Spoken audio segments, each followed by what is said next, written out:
बिस्मिल्लाहिर्रहमानिर्रहीम। अस्सलाम वालेकुम नाज़रीन। बाबर टीपू कबड्डी क्लब साहिवाल के सीनियर खिलाड़ी खालिद भुट्टा, जिन्होंने पहली बार इंटरनेशनल सीरीज़ में शिरकत की, वतन वापसी पर उनका शानदार इस्तकबाल किया गया।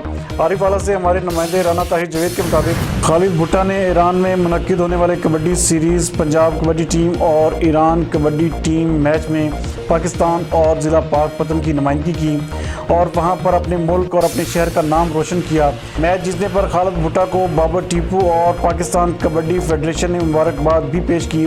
सीरीज में नुमाया कामयाबी के बाद वतन वापस पहुंचने पर जिला पाकपतन में शहरियों की बड़ी तादाद ने फूलों की पत्तियां निछावर करके और ढोल की थाप पर पुरतपाक इस्तकबाल किया और वतन का नाम रोशन करने और सीरीज में कामयाबी पर खालिद भुट्टा को मुबारकबाद दी। इस हवाले से देखते हैं राना ताहिर जवेद की ये रिपोर्ट।